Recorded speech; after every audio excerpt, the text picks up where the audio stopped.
আজকে আমরা অনুশীলনী 5 এর 4 নম্বর অঙ্কটি করব। প্রশ্ন হলো তিনটি ভিন্ন রঙের ঘন্টা আছে।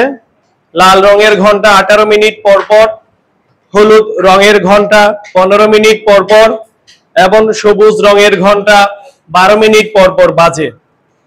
ঘন্টাগুলো সন্ধ্যা 6টায় একসাথে বাজলে পুনরায় কখন একসাথে বাজবে?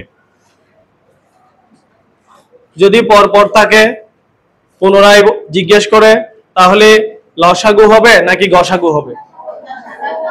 লসাগু। লসাগু এর পূর্ণরূপ কি? আবার বলো, লসাগু এর পূর্ণরূপ কি? লঘিষ্ঠ মানে ছোট, সাধারণত কমন, আর গুণিতক। গুণিতক হলো কোন একটি সংখ্যাকে অন্য কোনো পূর্ণ সংখ্যা দিয়ে গুণ করলে যে গুণফল পাওয়া যায় সেই গুণফলগুলোকে বলা হয় উক্ত সংখ্যার গুণিতক। যেমন 5 কে 1 দিয়ে গুণ করলে 5 একে 5, 5 কে 2 দিয়ে গুণ করলে 5 দ্বিগুণে 10, 5 কে 3 দিয়ে গুণ করলে 3 5 15। তাহলে 5, 10, 15 এগুলো হলো 5 এর গুণিতক মানে নামতা। এখন আমরা তোমাদের পাঠ্য বইয়ের 37 পৃষ্ঠার 4 নাম্বার যে অঙ্কটি রয়েছে সেটি লসাগু বের করলে আমরা উত্তর পেয়ে যাব। সবাই অঙ্কটি করা শুরু করি। তিনটি ভিন্ন রঙের ঘন্টা আছে। লাল রঙের ঘন্টা 18 মিনিট পর পর, হলুদ রঙের ঘন্টা 15 মিনিট পর পর এবং সবুজ রঙের ঘন্টা 12 মিনিট পর পর বাজে। শুরু করো।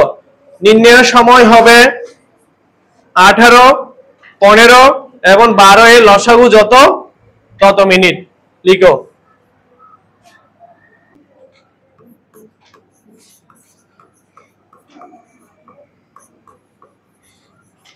নির্ণয়ের সময় হবে 18, 15 এবং 12 এর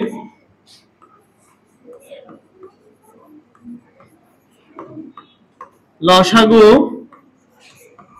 যত তত মিনিট। অথবা এভাবে লিখতে পারবে, আমি দুইভাবে লিখে দিচ্ছি দেখো। অথবা 18, 15 ও 12 এর লসাগুই হবে নির্ণয়ের সময়। যে কোনো একটা ওয়েতে তোমরা লিখতে পারবে। আমার কথা বুঝতে পেরেছো? আমি এখানে অথবা দিয়ে দিয়েছি। 18, 15 এবং 12 এর লসাগুই হবে নির্ণয়ের সময়, এভাবেও লিখতে পারবে। কিংবা নির্ণয়ের সময় হবে 18, 15 এবং 12 এর লসাগু যত তত মিনিট। বুঝতে পেরেছো? 18, 15, 12 এর লসাগু যত তত মিনিট পর ঘন্টাগুলো পুনরায় একসাথে বাজবে। এখন আমরা লসাগু লঘিষ্ঠ সাধারণ গুণিতক বের করব। দেখো এখন এইভাবে লিখো 18, তোমরা রেসপন্স করবে, কথা বলবে। বলো এখানে 18, 15, 12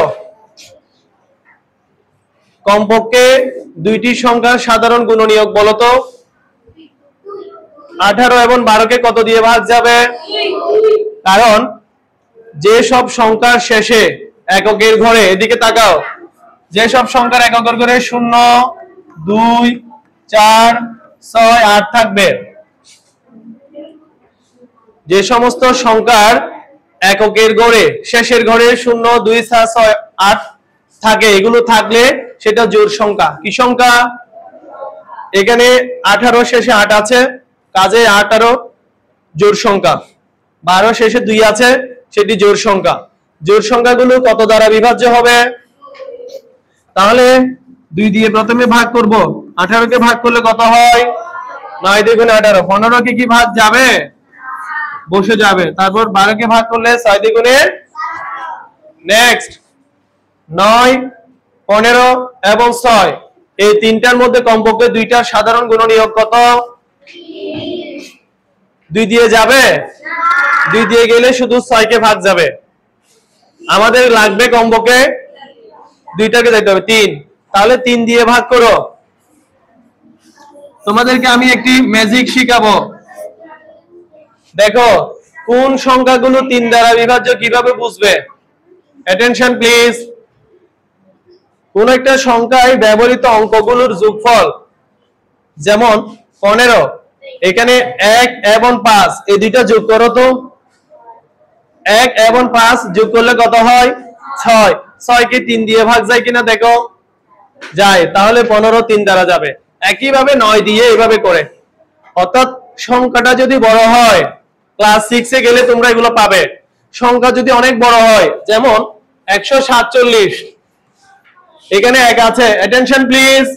এই 1 4 7 সবগুলো যোগ করলে 4 একে 5 7 5 12, এই 12 কে 3 দিয়ে ভাগ যাবে কিনা দেখো, যাবে। তাহলে 147 কেও 3 দিয়ে ভাগ যাবে, 9 দিয়ে যাবে। এটা সূত্র। অর্থাৎ কোন সংখ্যায় ব্যবহৃত অঙ্কগুলোর যোগফল 3 দ্বারা কিংবা 9 দ্বারা বিভাজ্য হলে উক্ত সংখ্যাটিও 3 বা 9 দ্বারা বিভাজ্য। আমার কথা বুঝতে পেরেছো? সেটা যদি অনেক বড় সংখ্যা হয়, তাও আলাদা আলাদা করে প্রথমে অঙ্কগুলো যোগ করে ফেলবে, যেটা যোগফল আসবে সেই যোগফলকে 3 দিয়ে ভাগ করে দেখবে, তাহলে বড় সংখ্যাটিও ভাগ যাবে, যদি যায়, আর না গেলে যাবে না। এখন বলো 3 দিয়ে 9 কে ভাগ করলে কত হয়? 3। 3 3 9। 3 দিয়ে 15 কে ভাগ করলে কত হয়? ভেরি গুড, আমার স্টুডেন্ট অনেক ভালো। 3 দিয়ে 6 কে ভাগ করলে কত হয়? নেক্সট, যারা পেছনে কথা বলতেছো দাঁড়িয়ে থাকো। এখন এখানে একটু ওয়েট করি। 3 5 2 এর মধ্যে মৌলিক সংখ্যা চলে আসছে, আর কমপক্ষে দুইটিকে ভাগ যাচ্ছে না, একটিকে যাচ্ছে। মৌলিক সংখ্যা, যে সমস্ত সংখ্যা, অর্থাৎ যে সকল সংখ্যা 1 এবং ওই সংখ্যা ছাড়া আর কোনো গুণনীয়ক নেই, সেগুলোকে বলা হয় মৌলিক সংখ্যা। সবাই আমার মুখে একসাথে বলো, যে সংখ্যা 1 এবং ওই সংখ্যা ছাড়া অন্য কোনো গুণনীয়ক নেই, তাকে মৌলিক সংখ্যা বলে। তাহলে মৌলিক সংখ্যার গুণনীয়ক কমপক্ষে কয়টি? 2টি। যদি 2 এর চেয়ে বেশি গুণনীয়ক থাকে, 3 এর অধিক, তাহলে সেটা হবে যৌগিক সংখ্যা। মনে রাখবে, উপরের ক্লাসে তোমাদের এগুলো প্রয়োজন হবে। এখন আমি 2 3 3 5 2 এগুলো সব গুণ করব। দেখি তোমরা গুণ করে বলো তো কত আসছে। নির্ণয় লসাগু 180 আসবে। ভেরি গুড, এগুলো গুণ করো। 2 3 3 5 গুণ 2 সমান 180। আচ্ছা, কে বলতে পারে এই যে লসাগু এসেছে 180, অর্থাৎ 18 15 12 এর লসাগু 180। 180 এটা মিনিট। আমরা এখন মিনিটকে কোথায় নিয়ে যাব? ঘন্টায়। 60 মিনিটে 1 ঘন্টা। আবার বলো, 60 মিনিটে, যদি 60 মিনিটে 1 ঘন্টা হয়, তাহলে 180 মিনিটে কত ঘন্টা হবে? 3 ঘন্টা। তুমি দাঁড়াও, বলো 180 মিনিটে কয় ঘন্টা? 3 ঘন্টা। এখন ঘন্টাগুলো বেজেছিল সন্ধ্যা 6টায়। 6টার সাথে 3 ঘন্টা যোগ করলে রাত 9টা। ভেরি গুড, লিখে নাও। এখন এই এতটুকু লেখার পর কি লিখবে দেখো। নির্ণয়ের সময় 180 মিনিট।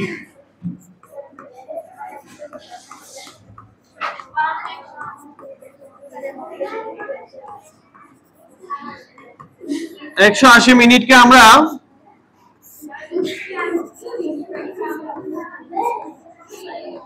দেখো ঘন্টায় নিয়ে যাব। কেন? এটা পাশে লিখে দেবে, যেহেতু বলো 60 মিনিট সমান, তোমরা যদি চাও এভাবে লিখতে পারবে। আমরা জানি, বুঝতে পেরেছো? 60 মিনিট সমান 1 ঘন্টা, সুতরাং 180 মিনিট সমান 3 ঘন্টা। ওভাবে লিখতে পারবে, এভাবে লিখতে পারবে। অঙ্ক কয়েকটা নিয়মে করা যায়। এখন কি লিখবো? ঘন্টাগুলো বেজেছিল সন্ধ্যা 6টায়। ঘন্টাগুলো বেজেছিল সন্ধ্যা 6টায়। আচ্ছা, যদি পরীক্ষা এখানে 6টা না থেকে অন্য কোনো সময় থাকে, এই যদি এখানে 8টা, 9টা, 5টা এগুলো থাকে, যেটাই থাকবে সেটার সাথে যেটা আসবে ওটা যোগ করবে। সুতরাং ঘন্টাগুলো পরবর্তীতে বাজবে।